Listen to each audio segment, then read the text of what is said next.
오늘 여선교회 환신 예배로 함께 예배를 드리고 있습니다. 함께 읽은 본문 말씀의 그 앞에 문맥을 보시면 사도 바울이 교회를 가리켜 비유하기로 한 몸에 여러 지체가 있는 것 이렇게 비유하고 있는 것을 보게 됩니다. 그리고 이어서 이제 은사에 대해서 설명하는 것을 보게 됩니다. 우리가 은사를 이해할 때 이 맥락을 통해서 봤을 때 우리가 은사를 이해할 때는 항상 하나님께서 그 교회의 각 지체에게 허락하신 그 은사들이죠. 그것은 항상 전체 몸과 관련이 있다. 이 사실을 꼭 기억하셔야 됩니다. 이 맥락을 통해서 보았을 때 각 개개인에게 주어진 그 은사는 그 몸된 교회 전체를 향해서 항상 그 관계 속에서 이해해야 한다. 이 뜻입니다. 12장 우리가 읽은 본문 말씀의 앞에 12장 7절에 보시면 이런 말씀이 있습니다. 각 사람에게 성령의 나타남을 주시는 유익하게 하려 하시냐. 은사를 이해할 때 이러한 맥락에서 이해해야 한다는 것입니다. 각 그 직분들이 또 소개되는 순서 속에서도 또 어떤 의미 있는 어떤 그 내용을 발견할 수 있는데 사도와 선지자와 그 교사라는 직분 이제 등등의 직분들을 살펴보면 이 모두가 다른 사람을 위해서 존재하는 것입니다. 교사라는 것은 자기를 위해 존재하는 게 아니죠. 누군가를 가르치고 누군가를 양육하기 위해서 존재하는 그런 직분입니다. 그 직분 중에 한 예이지만 항상 그 은사와 직분들은 다른 사람을 유익하게 하는 것과 관련이 있다는 사실을 기억하셔야 됩니다. 하나님께서는요 그 교회의 직분을 맡기시기 위해서 사람들을 세우십니다. 그 목적은 무엇이냐면 하나님께서 사용하시기 위함, 쓰시기 위함입니다. 교회에서 직분은 그 사람의 우월함을 드러내는 데 목적이 있지 않습니다. 보면 목사로부터 시작해서 교회의 각 직분들, 또 각 기관들, 또 각자가 맡고 있는 어떤 그 봉사의 영역들, 이것들은 어떻게 보면 어떤 우열, 어떤 서열이 있는 것이 아닙니다. 하나님께서 필요에 의해서 쓰시기 위해 그 한 몸된 교회가 어떤 제대로 된 기능을 하도록 하기 위해서 그 사람들을 세우시고 그 사람들을 그 영역 가운데 두신다는 뜻입니다. 제일 중요한 것은 그 직분을 통해서 어떤 사람의 탁월함이나 우월함이 증명되는 그런 방식이 아니라 다른 사람을 유익하게 하며 그리고 궁극적으로 하나님이 쓰시기 위해서 사람을 그렇게 세우셨다는 말입니다. 보면 뭐 예를 들면 그런 거죠. 제가 뭐 좀 더 낫거나 뭐 더 특별한 사랑을 받아서 목사가 된 게 아니라는 말입니다. 하나님이 목사가 교회에 필요하기 때문에 그 누군가를 택하시고 교육시키고 세우셨다는 그런 뜻입니다. 목사가 어떤 면에서는 좀 많은 신앙 훈련을 받는 것은 사실입니다. 보면 왜냐하면 그것도 하나님의 필요에 의해서겠죠. 그렇죠? 저는 인생의 경험이 그렇게 여기 우리 계신 성도님보다 많지 않지만 하나님께서 어떻게 보면 모든 것들을 다 경험하지 않았지만 이렇게 저렇게 해서 또 가르치시고 또 배우게 하시고 모든 세대를 걸쳐서 이해하도록 뭔가 많은 자극들과 가르침을 주시지 않겠습니까? 늘 부족하다 생각을 하지만 아마 그런 차원에서 하나님의 필요에 의해서 사람을 세우시고 그렇게 사용하신다. 이렇게 말할 수 있습니다. 하나님의 목적은 그 피로 감추고 사신 그 모든 영혼들을 어떤 목적지까지 이끌어 가시는 데 있습니다. 우리를 그 영생의 하나님의 나라 가운데 이끌어 가시는 것. 완성하시고 그 하나님께서 목적하시는 그곳에 하나님의 백성들을 이끌고 가시는데 거기에 목적이 있습니다. 그래서 목사가 예를 들면 제가 뭘 자랑한다 생각해보세요. 제가 뭘 자랑해야 되겠습니까? 제가 내가 유력한 집안에서 태어나서 내가 뭘 많이 배우고 내가 어떤 재능을 가지고 있고 이런 거 자랑하는 게 아니라 목사에게 있어서 자랑은 하나님께서 맡기신 성도들입니다. 그 성도들이 얼만큼 얘기하면 목사의 잘나는 것은 성도들이 얼만큼 잘나느냐 거기에 달린 거죠. 쉽게 얘기하면 얼만큼 그 성도들이 하나님의 말씀을 따라서 잘 자라고 또 하나님 백성답게 그 자태를 드러내고 하나님의 뜻대로 살아가는가 말씀을 이해하고 정말로 그 말씀의 그 가르침을 따라서 그 삶 속에서 사랑하고 나누어주고 희생하고 그리스도의 그 제자들로서 잘 사는 것 거기에 어떻게 보면은 저의 자랑이 있는 것입니다.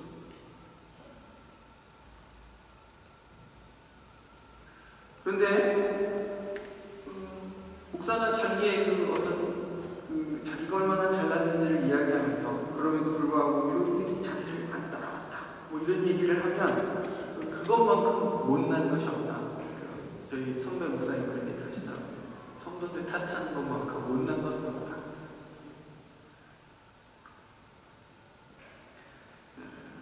하나님께서 목사를 세우신 것은 교인을 잘 기르도록 하기 위해 세우셨기에 목사의 자랑은 항상 그 성도들에게 있는 것입니다. 이와 같이 하나님께서 교회 중에 몇을 세우신 것은 모든 사람을 하나님이 원하시고 기뻐하시는 데까지 이끌고 가기 위해서 사도요, 선지자요, 교사요 그 밖에 다양한 그 직분들과 은사들로서 사람들을 세우셨다는 것입니다. 저와 여러분이 제가 제 예를 들었지만 모두가 그러한 하나님의 한 목적을 위해서 지금 이 자리에 부름받았다는 사실을 늘 기억하셔야 됩니다.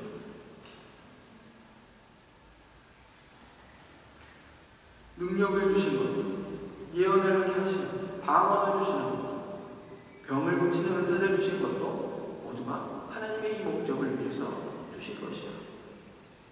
그리고 교회의 유익을 위해서 주신 것이다. 이 뜻입니다. 28절에 우리가 등장하는 은사들의 순서를 보면 잘 관찰해보면 먼저 소개되는 것일수록 어떤 봉사적인 성격이 두드러집니다. 즉 다른 사람을 위한 직분이라는 그 성격이 두드러지게 나타난다는 뜻입니다. 그죠? 앞에서 사도요, 선지자요. 그 뒤에 가면 어떻게 보면 개인적인 유익으로 가는 경우가 있죠. 개인적 신앙의 유익으로서. 그리고 나서 우리가 살펴보면 31절을 보시면 사도 바울은 이러한 그 직분과 은사들을 소개하는 것에 그치지 않고 뭐라고 이야기하냐면 더욱 큰 부사를 사모하라 이렇게 말하고 있습니다. 그리고 말하면서 제일 좋은 길로 인도하겠다. 내가 너희를 제일 좋은 길로 인도하겠다 이렇게 이야기하고 있습니다.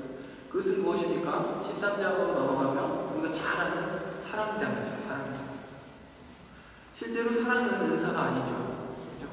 은사가 아님에도 불구하고 바울은 더욱 큰 은사 그리고 그것을 제일 좋은 길로 소개하고 있습니다. 사랑은 자기의 유익을 구하지 않는 것이기에 이렇게 지금 소개하고 있는 것입니다. 은사를 어떻게 이해하는가의 그 문제는요, 신자된 우리들로 하여금 그의 인생을 어떻게 살 것인가 하는 어떤 그 신앙생활의 원리를 깨우치도록 하는 것입니다. 은사를 어떻게 이해하느냐에 따라서 신앙생활의 원리가 무엇인가를 아느냐 모르느냐 그것이 드러난다는 것입니다. 신자는 성도는 자신이 이웃과 성도들의 유익을 위해 쓰임받기를 소원해야 합니다. 또 그 일을 위해서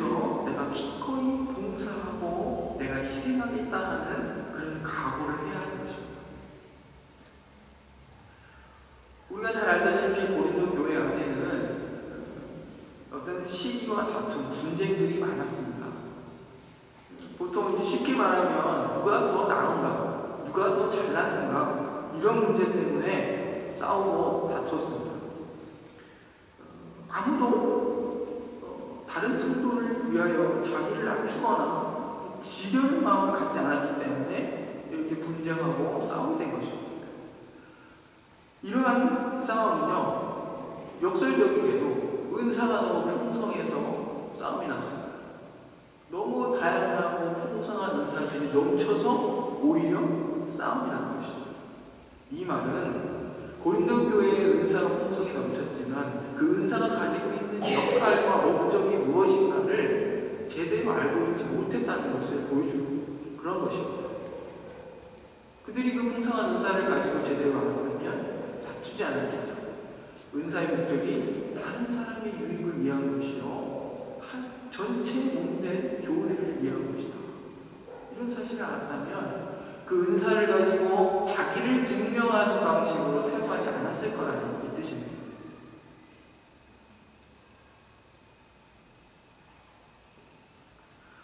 고린도전서 4장 8절에서 13절을 한번 보겠습니다. 고린도전서 4장 8절에서 13절 말씀입니다.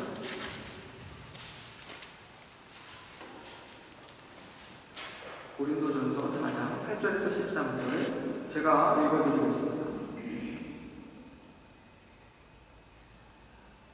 너희가 이미 배부르며 이미 부요하며 우리 없이 왕노릇하였도다.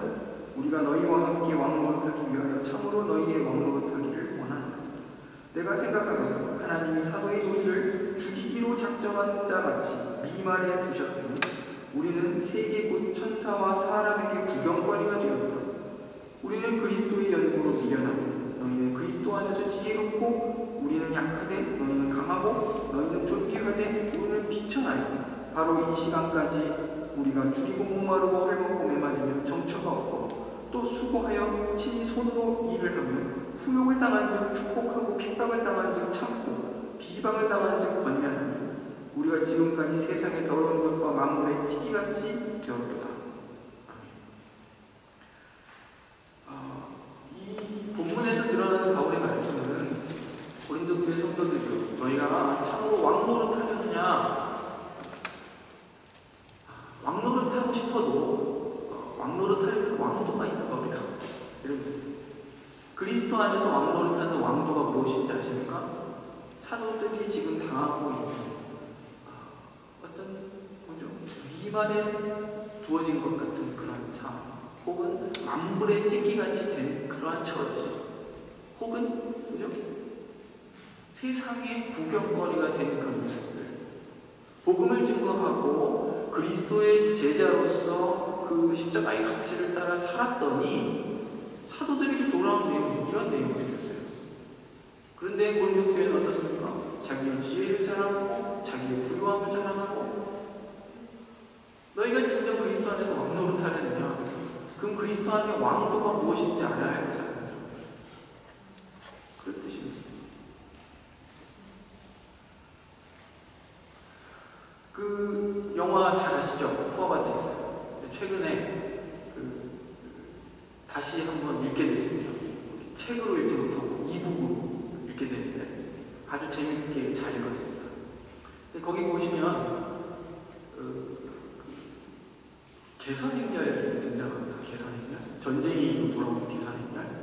보면 그 개선행렬에 그 전리품들을 가지고 돌아오죠. 그래서 막 시민들이 나와서 막 환호하고 환영하고 하는데 그 미말에요. 누구를 데리고 오냐면 적왕 혹은 적장, 그죠? 잡아온 사람들이 있을 거 아닙니까? 그 사람들을 그 개선행렬의 맨 끝에 끌고 들어옵니다. 근데 그게 미말에 두었다는 뜻이죠. 그리고 그들은 구경거리입니다. 사람들이 개선행렬도 보러 오고 그 영광을 돌리기 위해서 나오지만 잡혀온 사람이 어떤 처참한 꼴인가 그거 보러 나온다는 것이죠. 사도들이 그렇게 능력 있게 복음을 증거하고 온 지역을 다니며 교회를 견고케 하는 일들에 쓰임받고 능력을 나타내며 사람들을 구원하는 일들을 했음에도 불구하고 사도 바울은 이야기합니다. 자기가 이런 처지에 놓였다는 것이죠. 미말에 두어진 것 같은 그러한 존재. 하지만 불평하지 않는 것을 보게 됩니다. 하나님께서 자신을 하나님의 필요에 의해서 사용하시고 또 그러한 처지에 두시고 이런 것들이 바울에게 있어서 전혀 거리낌이 없는 것이죠. 그 예수를 믿고 예수로 사는 것의 어떤 그 내용, 그것은 끊임없이 어떤 다른 사람의 유익을 구하고 사람을 세우고 구원하는 일과 관련되어 있습니다. 예수를 믿었는데 자기를 희생하고 자기를 내어주는 어떤 그런 태도가 아니라 자기를 증명하고 자기를 나타내는 그런 방식으로 나타난다면 생각을 좀 많이 해봐야 돼요. 근데 문제는 뭐냐면 우리가 기본적으로 그러한 성품들을 가지고 있습니다. 가끔 이제 저희 딸을 보면서 깜짝 놀랄 때가 있어요. 오늘 안 데리고 오고 싶었는데 오빠를 조금 친하게 대하거나 엄마가, 근데 제가 봤을 때는 특별하게 대하는 게 아니에요. 그냥 본인의 눈에만 그렇죠. 그러잖아요. 그러면 대번에 이야기해요. 엄마는 오빠만 사랑해. 오빠만 기뻐. 특별한 거 아무것도 한 적 없고요. 그냥 그런 거예요. 근데 아마 저도 그런 것 같습니다. 저도 뭔가 늘 손해본 듯한 느낌이 그래서 벗어나지 못해요. 왜 그런지 모르겠는데 독일 살면서 더 심해져요. 그러니까 이상해요. 언어가 통해서 오해가 쌓이는 경우도 있지만 하지만 우리는 분명히 기억해야 됩니다. 우리를 부르신 예수님께서 어떤 분이신가? 그가 보이신 모범을 늘 생각하십시오. 하나님이신 그가 자기를 비워 종의 형체를 가지고 오셔서 우리의 유익을 위해서 그 모든 것들을 내어주시고 주시고 우리를 위해 희생하시고 자기를 주셨습니다. 그분이 우리가 믿고 따르는 그리스도 예수신 우리의 주 되신. 사실 세상에서는 예수 믿는 사람의 그러한 가치를 따라 사는 어떤 그 열매를 보기 힘듭니다. 그 교회가 가지고 있는 그 특성이에요. 우리는 그 고유한 특성을 드러내며 살려고 했어야 합니다. 지금 우리 노력 차원에서 지금 말씀을 드린 것인데, 저는 이제 더 분발하기 위해서 우리가 분발하자 이 말씀을 드리지만 여러분들의 삶을 돌아보십시오. 하나님께서 그 열매들을 계속 맺어 오셨습니다. 우리가 느끼지 못할 때조차도, 우리가 인식하지 못할 때, 혹은 좀 부족한 어떤 형태로라도, 하지만 하나님이 여러분들을 통해서 끊임없이 그러한 열매를 맺어 오셨습니다. 그런데 이제는 좀 더 적극적, 좀 더 그 의미를 분명히 알고, 보다 좀 더 의지적으로 그렇게 주님 뒤를 따르고 헌신할 수 있기를 바랍니다. 헌신 예배를 드리니까 어떤 각오가 있어야 되지 않겠습니까?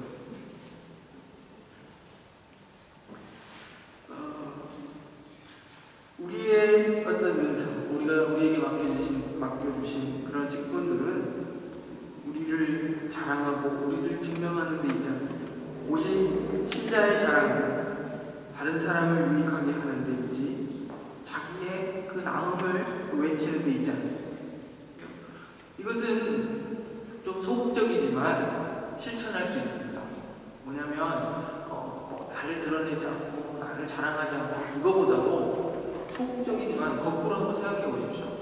다른 사람을 인정해주고 다른 사람을 격려해주고 다른 사람을 들어주고 다른 사람을 끌어안는 것이죠. 생각할 수 있습니다. 세워주고, 우리 주님이 늘 말씀하셨습니다. 너희 중에 으뜸이 되고자 하는 자는 나중이 되어라. 그렇죠? 성김을 받고자 하거든 섬기는 자가 되어라. 사도 바울이 또한 어떤 남을 위해 그 남의 유익을 위해서 포기하고 희생하는 삶의 예를 들고 있는데 그 중에 하나가 우상제물을 먹는 분입니다.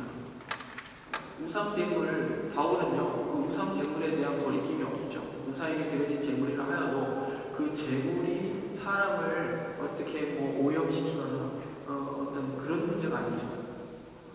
아무 거리낌 없이 자기 먹을 수 있다는 것입니다. 하지만 바울은 그렇게 하지 않았습니다. 왜냐하면 그것을 먹는 것을 보고 시험될 자가 있기 때문에 안 한다는 것이죠. 먹지 않는 것이 옳다 뭐 이렇게 이런 게 아니라 그냥 연약한 자를 위해서 자기가 할 수 있는 것을 그냥 안 하는 것이죠. 또 한 가지 예를 들자면 영국의 유명하신 목사님이신 존 스토튼 목사님 계시는데 그분이 한 번은 한국에서 어떤 짧은 기간 동안 어떤 교육을 받고 유학을 하러 오신 어떤 목사님이 계셨었대요. 그래서 그분을 기다리시는 거예요. 근데 이분이 한국에서 오는 이 목사님을 어떻게 맞이할까 이걸 막 준비하고 하시다가 여러 가지를 묻고 들으셨나 봐요. 그래서 오자마자 첫 저녁 식사를 할 때 스프를 막 후루후루 마시면서 막 드셨대요. 그러니까 서양 사람들은 절대 그러지 않죠. 스프를 막 후루후루 마시거나 이런 예의 없는 거잖아요. 그런데 왜 그러셨냐면 한국에서 온 사람 편안하게 해주려고. 편안하게 해주려고. 참 좋은 어떤 모습인 것 같아요. 다른 사람이 불편하지 않고 편안하게 해주기 위해서 스프를 마신다. 우리가 할 수 있는 일을 뭐인지 한번 생각해 볼 필요가 있을 것 같습니다.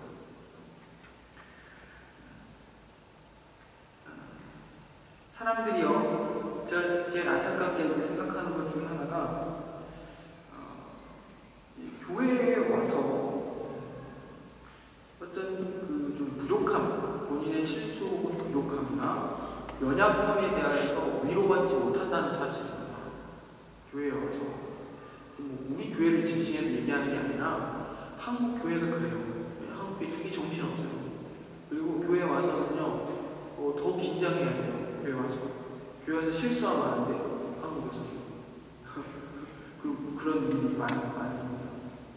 보면 왜 그럴까요? 자기의 어떤 문제들을 꺼내놓을 수 없기 때문이죠.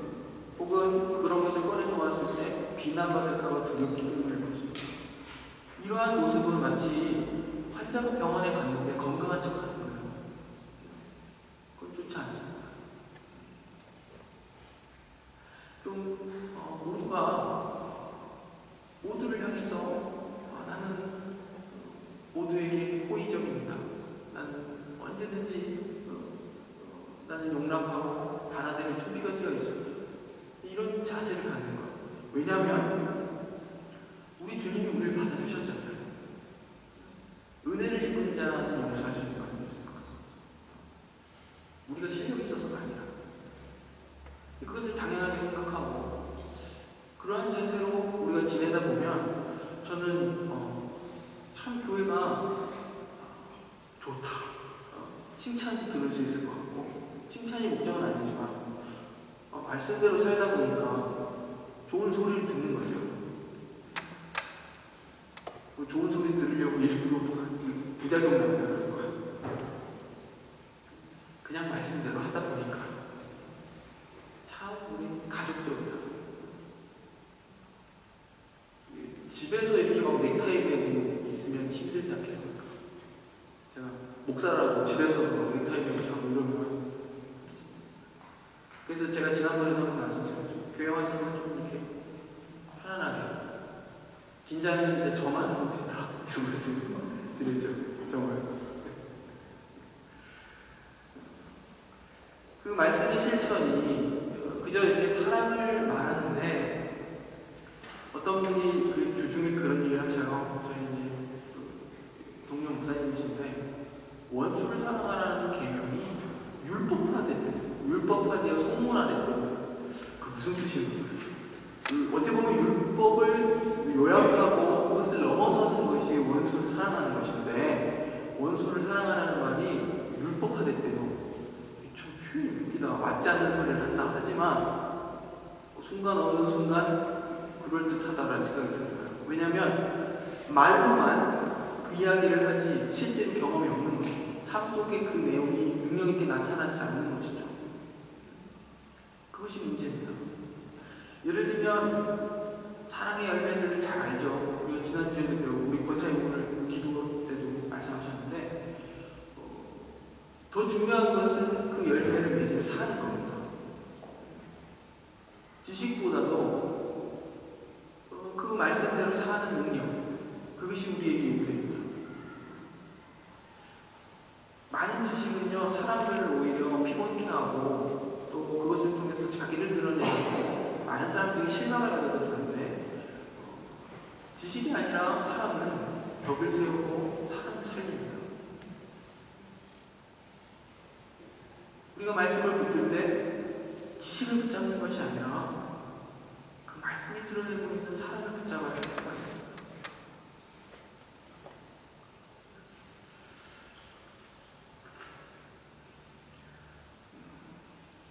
하나님께 우리가 이제 이런 말씀이 있죠. 고린도전서 10장 31절에 보시면 너희가 먹든지 마시든지 무엇을 하든지 하나님의 영광을 위하여라 이런 말씀이 있습니다. 이 말은 하나님의 자비와 은혜와 긍휼에 동참하는 일에는 우리의 희생과 양보와 봉사의 정신이 있어야 한다 이런 뜻입니다. 왜 그런가 하십니까? 로마서에 주일날 살펴볼 말씀이긴 한데 미리 잠깐 보면 이런 말씀이 있습니다. 그리스도께서 우리를 받으시고 우리 같은 죄를 용서하시고 구원하셔서 아버지 하나님께 영광을 돌리신 것 같이 너희도 서로 받으라 이런 말씀이 로마서에 있습니다. 그리스도께서 우리를 받으시고 우리 같은 죄를 용서하시고 구원하셔서 아버지 하나님께 영광을 돌리셨다는 거예요. 그와 같이 너희도 서로 받으라. 하나님께 영광을 돌린다는 것은 이런 차원에서 영광을 돌리는 겁니다. 서로를 용납하는 것입니다. 우리는요, 하나님께 영광을 돌린다 그러면 어떻게 해요?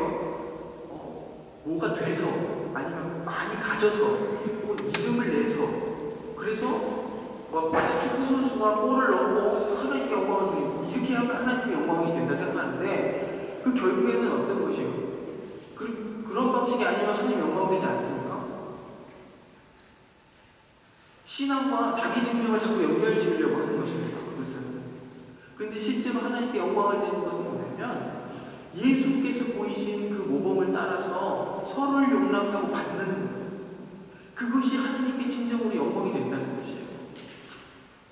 거기에 하나님의 성품이 드러나고 예수 그리스도라는 그 예수 그리스도 십자가 사건을 통해서 나타난 하나님의 성품이 드러나는 거예요. 우리가 서로를 받고 용납하고 사랑하고 살 때 그게 영광되는 겁니다. 하나님께. 내가 수많은 재산을 모아서 내가 이게 하나님께 영광 돌리려고 모아서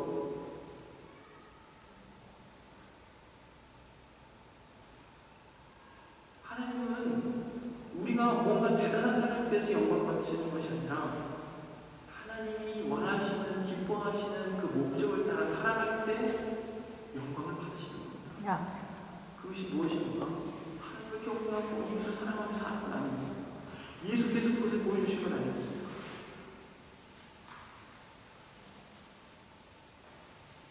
신앙이란 예수 그리스도의 마음을 소유하는 것입니다. 예수께서 보이신 그 모범을 따라서 그 종의 형체를 입고 자기를 비우시고 우리의 유익을 위해서 낮아지시고 죽기까지 자기를 내어주신 그 사람, 그 예수 그리스도의 마음을 우리가 품는 거예요. 그것에서부터 섬김의 어떤 기본적인 원리와 우리에게 주어진 은사들에 대한 이해와 우리가 받고 있는 그 직분에 대한 그 이해, 그것을 같이 할 수 있는 것입니다.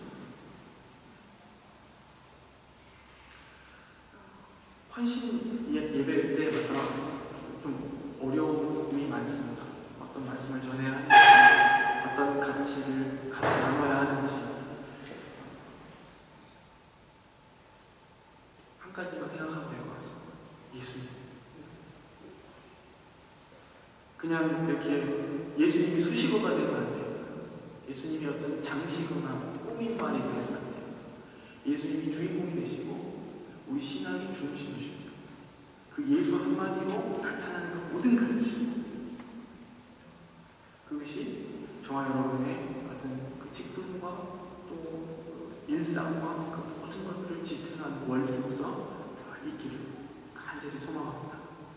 기도하겠습니다.